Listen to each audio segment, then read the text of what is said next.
जब कश्मीर की वादियां खून से रंग जाती हैं तो पूरा हिंदुस्तान रोता है।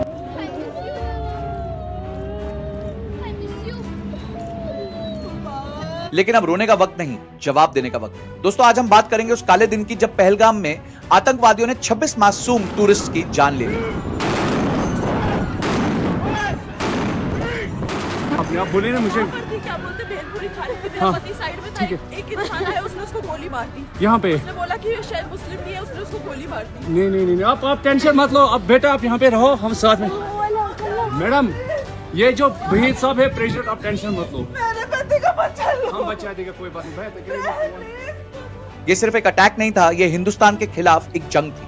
आज हम देखेंगे कि कैसे इंडिया ने इस बार एक ऐसा कदम उठाया है जो पाकिस्तान को उसकी रूह तक हिला देगा।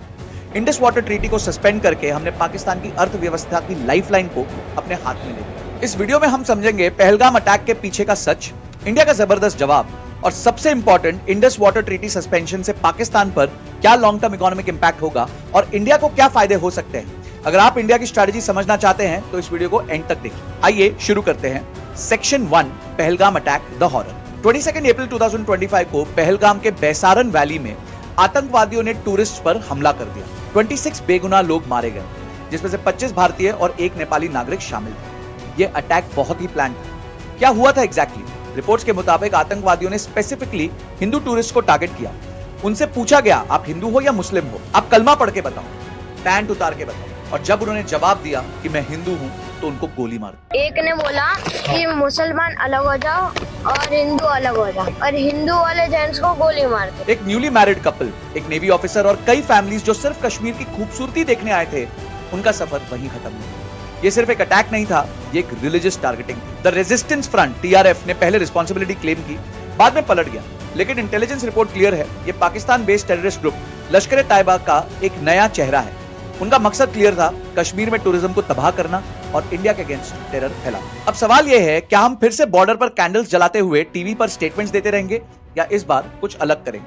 तो क्या करेंगे वो जानते हैं section 2, India swift response. Prime minister Modi ji ने सऊदी अरेबिया से अपना दौरा बीच में रोककर तुरंत इंडिया रिटर्न किया और कैबिनेट कमेटी ऑन सिक्योरिटी की मीटिंग बुलवाई। उन्होंने कहा, those behind this heinous act will be brought to justice, they will not be spared। मैं बहुत स्पष्ट शब्दों में कहना चाहता हूं, जिन्होंने ये हमला किया है, उन आतंकियों को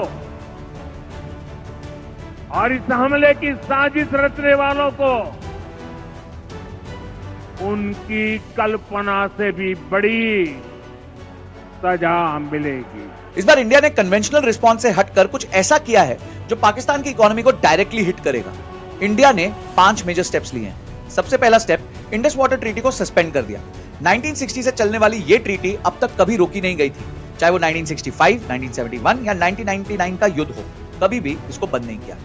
सेकंड, पाकिस्तान के मिलिट्री, नेवल और एयर एडवाइजर्स को पर्सोना नॉन ग्राटा घोषित कर दिया गया और 7 दिन के अंदर उनको निकाल दिया गया।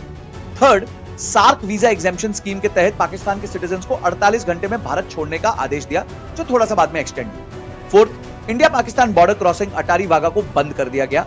फिफ्थ, कश्मीर में मैसिव सर्च ऑपरेशन शुरू किया गया, जिसमें 1500 से ज्यादा सस्पिशियस लोगों को डिटेन किया गया है और टेररिस्ट सपोर्टर्स के घर को। कुछ और नए इनिशिएटिव्स उन्होंने लिए हैं, जहां पे उन्होंने अपने सारे ट्रेड सस्पेंड कर दिए हैं पाकिस्तान के साथ और अपनी एयर स्पेस को पाकिस्तान के लिए क्लोज कर दिया है। लेकिन इन सारे जवाबों में से सबसे पावरफुल और स्ट्रेटेजिक डिसीजन है इंडस वाटर ट्रीटी को सस्पेंड करना, क्योंकि वाटर इज लाइफ और पाकिस्तान की लाइफलाइन अब इंडिया के हाथ में। कैसे? Section 3, understanding the Indus water treaty. Indus water treaty क्या है? 1960 में साइन हुआ ये ट्रीटी इंडस रिवर सिस्टम के 6 नदियों का पानी इंडिया और पाकिस्तान के बीच में डिस्ट्रीब्यूट करता है। वर्ल्ड बैंक ने इस ट्रीटी को मीडिएट किया था। ट्रीटी के मुताबिक इंडिया को सिर्फ 3 ईस्टर्न रिवर्स, रवि, ब्यास और सतलज पर पूरा राइट मिलता है, जो इंडस वाटर फ्लो का सिर्फ 20 या 30%। पाकिस्तान को 3 वेस्टर्न रिवर्स, इंडस, झेलम और चेनाब पर राइट्स मिलते हैं, जो 70 से 80% है। पाकिस्तान की इरिगेशन, एग्रीकल्चर और पावर जनरेशन पूरी तरह से इन रिवर्स पर डिपेंडेंट है। पाकिस्तान के 47 मिलियन एकर्स इरिगेटेड लैंड का मेजर पोर्शन इन्हीं रिवर्स से पानी पाता है। 3 युद्ध के बावजूद भी ये कभी टूटी नहीं है, लेकिन आतंकवाद के सपोर्ट के चलते अब पाकिस्तान ने ये प्रिविलेज अपना खो दिया है। इंडिया ने ट्रीटी सस्पेंड किया है, ना कि एंड। इसका मतलब है जब तक पाकिस्तान क्रेडिबली और इररिवोकेबली टेररिज्म सपोर्ट बंद नहीं करता, तब तक ट्रीटी के रूल्स फॉलो करना इंडिया के लिए कंपलसरी नहीं है। इंडस ट्रीटी इतनी ज्यादा इंपॉर्टेंट है पाकिस्तान के लिए, ये समझने के लिए आप देखिए कि वहां के जो मिनिस्टर्स हैं वो कह रहे हैं या तो इंडस में पानी बहेगा या भारतीयों का खून बहेगा। या इस दरिया से हमारा पानी बहेगा या उनका खून बहेगा। और इसके बाद वो कह रहे हैं कि इंडस ट्रीटी बंद करना मतलब एक्ट ऑफ वॉर है। अब देखते हैं इस डिसीजन से पाकिस्तान पर क्या इकोनॉमिक इंपैक्ट होगा और इंडिया को क्या स्ट्रेटेजिक एडवांटेज मिलेगा। क्या आप जानते हैं इंडस वाटर ट्रीटी को दुनिया की मोस्ट जेनरस वाटर ट्रीटीज माना जाता है, क्योंकि इंडिया ने अपने पानी का 80% पाकिस्तान को दे दिया despite being upstream nation. Upstream nation यानी कि हमारा जो पानी है वो हमसे उठ के उन तक जाता है, हम ऊपर है वो नीचे है। कोई भी दूसरा देश अपने नेबर को इतना पानी नहीं देता। तो कमेंट सेक्शन में बताइए कि क्या 1960 में ये जो ट्रीटी की गई थी वो सही थी कि नहीं थी। इकोनॉमिक इंपैक्ट समझने के लिए चलते हैं section 4 economic impact on Pakistan पे। पाकिस्तान की इकोनॉमी पर इस डिसीजन का इंपैक्ट बहुत ही डेवास्टेटिंग होगा। क्यों? 5 मेजर रीजंस है, जिनमें से हर एक पाकिस्तान के लिए एग्जिस्टेंशियल क्राइसिस हो सकता है। पहला, एग्रीकल्चरल डिपेंडेंसी। पाकिस्तान की जीडीपी में एग्रीकल्चर का हिस्सा 23% है, जबकि इंडिया में वो नंबर सिर्फ 15 या 16% है। पाकिस्तान की वर्कफोर्स का 37% एग्रीकल्चर सेक्टर में है। पानी रुकने से पाकिस्तान की almost 80% irrigated agriculture directly effect होगी। थोड़ा इसको नंबर्स में समझते हैं। पाकिस्तान का जीडीपी $380 बिलियन है, जिसमें से $87 बिलियन डायरेक्ट एग्रीकल्चर से आता है। इंडस बेसिन पाकिस्तान के टोटल एग्रीकल्चरल लैंड का 90% इरिगेट करता है।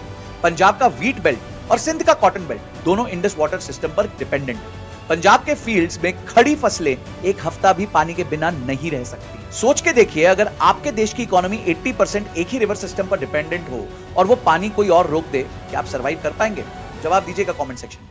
सेकंड पॉइंट है कॉटन और टेक्सटाइल एक्सपोर्ट्स। पाकिस्तान के एक्सपोर्ट्स का 60% टेक्सटाइल सेक्टर से आता है, जो जीडीपी का 9% है, यानी $34 बिलियन।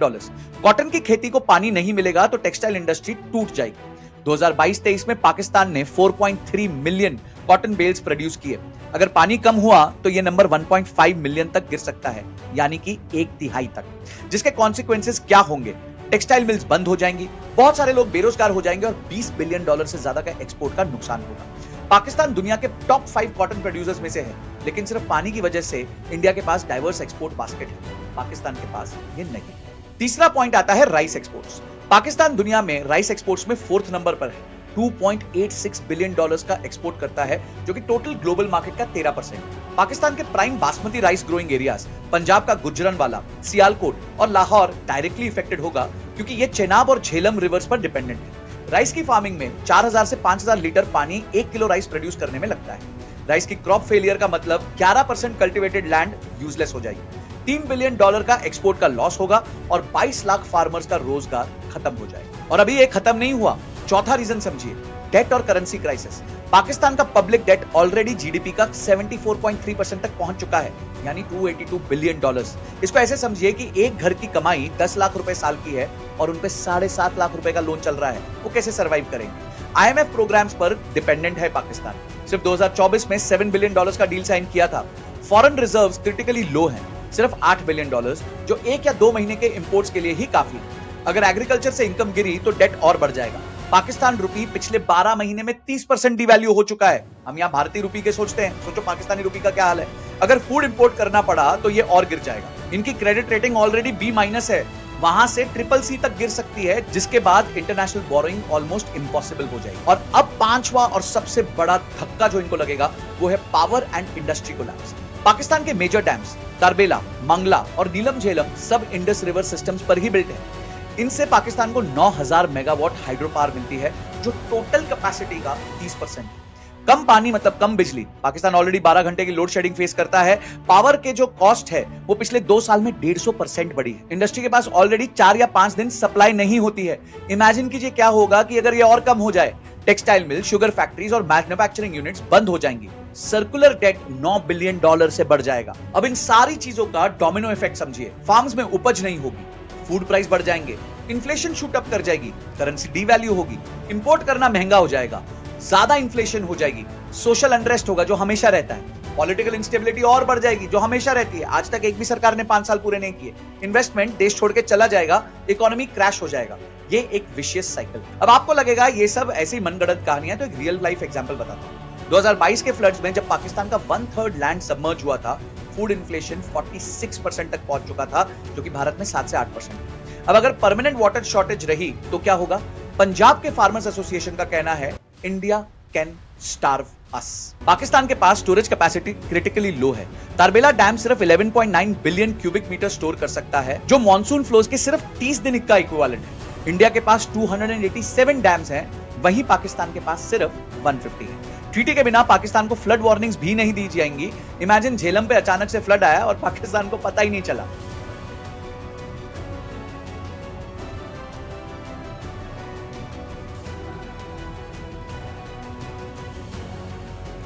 पाकिस्तान ऑलरेडी एक फूड इनसिक्योर कंट्री है। 40% पॉपुलेशन अभी भी अंडर नरिश्ड है।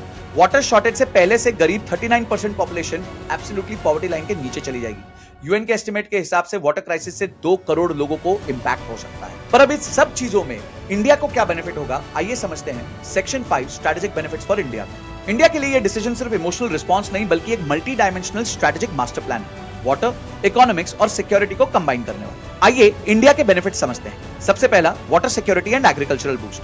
अब इंडिया अपने ईस्टर्न रिवर्स रवि, ब्यास और सतलज का पानी फुल्ली यूटिलाइज कर सकता है विदाउट एनी कंस्ट्रेंट्स। पंजाब और हरियाणा की किसानी को डायरेक्ट बेनिफिट मिलेगा।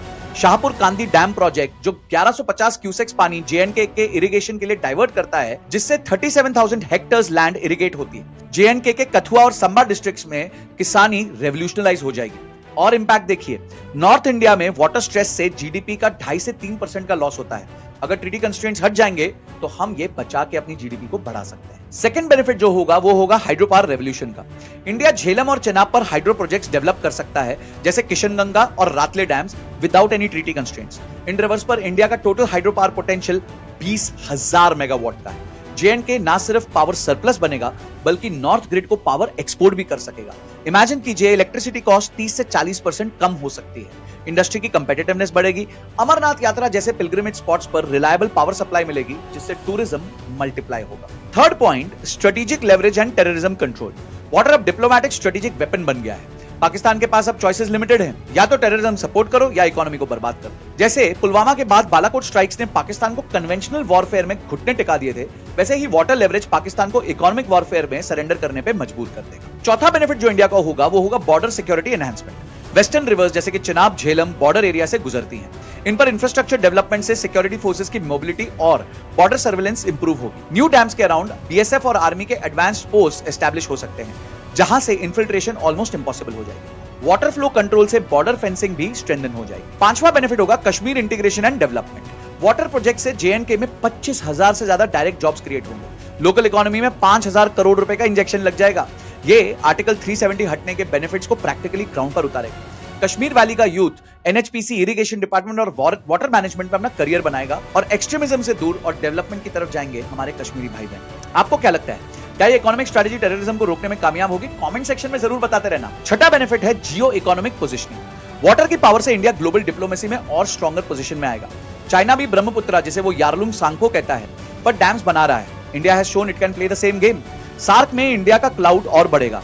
नेपाल, भूटान, बांग्लादेश के साथ वाटर ट्रीटीज में इंडिया की बार्गेनिंग पोजीशन और स्ट्रॉन्ग हो जाएगी। और सातवां बेनिफिट होगा डोमेस्टिक पॉलिटिकल बेनिफिट्स। पब्लिक को दिखेगा कि गवर्नमेंट सिर्फ स्टेटमेंट्स नहीं देती, बोल्ड एक्शंस भी लेती है। कोई कन्वेंशनल वॉर नहीं, किसी भी सोल्जर का बलिदान नहीं, फिर भी पाकिस्तान को सबक मिल जाएगा।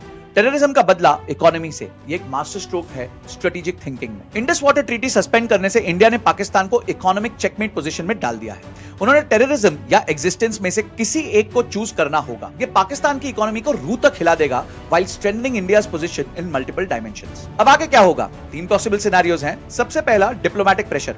पाकिस्तान इंटरनेशनल फोरम्स जैसे कि वर्ल्ड बैंक, पीसीए या आईसीजे में जा सकता है, लेकिन लीगल बैटल लंबी चलेगी और तब तक इकोनॉमिक डैमेज कंटिन्यू रहेगा।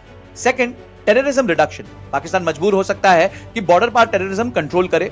अगर ऐसा हुआ तो यह इंडिया के लिए एक बहुत जबरदस्त डिप्लोमैटिक विक्ट्री होगी। और थर्ड, एस्केलेशन। वर्स्ट केस में पाकिस्तान मिलिट्री या प्रॉक्सी एक्शन ले सकता है, जैसे इंडियन वाटर प्रोजेक्ट्स को टारगेट करना, लेकिन ऐसा करने पर इंटरनेशनल सपोर्ट लूज कर देगा और इंडिया के पास और स्ट्रॉन्ग एक्शन लेने के लिए जस्टिफिकेशन बन जाएगा। आपको क्या लगता है इन तीनों में से पाकिस्तान क्या करेगा? जरूर बताइएगा कमेंट सेक्शन में। ग्लोबल रिएक्शन काफी मिक्स्ड है। यूएस, यूके, रशिया और यूएई ने अटैक को कंडेम किया है। वाइस प्रेसिडेंट जेडी वैंस अपनी फैमिली के साथ इंडिया में थे उस टाइम। उन्होंने कहा है कि US stand strong with India against terrorism.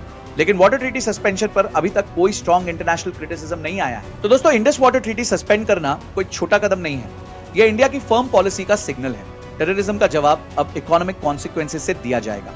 Pahalgam के 26 शहीदों की शहादत बेकार नहीं जाएगी। इंडिया ने दिखाया है कि अब वो सिर्फ कन्वेंशनल रिस्पॉन्स पर डिपेंड नहीं करेगा। सुन त्सू, जिनकी बुक है आर्ट ऑफ वॉर, उन्होंने कहा है the supreme art of war is to subdue the enemy without fighting. Bharat ने आज उस स्ट्रैटेजी को परफेक्टली एग्जीक्यूट किया, बिना कोई गोली चलाए इकोनॉमिक प्रेशर से दुश्मन को कमजोर कर दिया। रही बात पाकिस्तान की, उनके पास अब एक ही ऑप्शन है, या तो टेररिज्म सपोर्ट बंद करो या फिर इकोनॉमिक डिजास्टर के लिए तैयार हो जाओ। सुन त्सू ने यह भी सिखाया है, if you know the enemy and no yourself, you need not fear the result of 100 battles.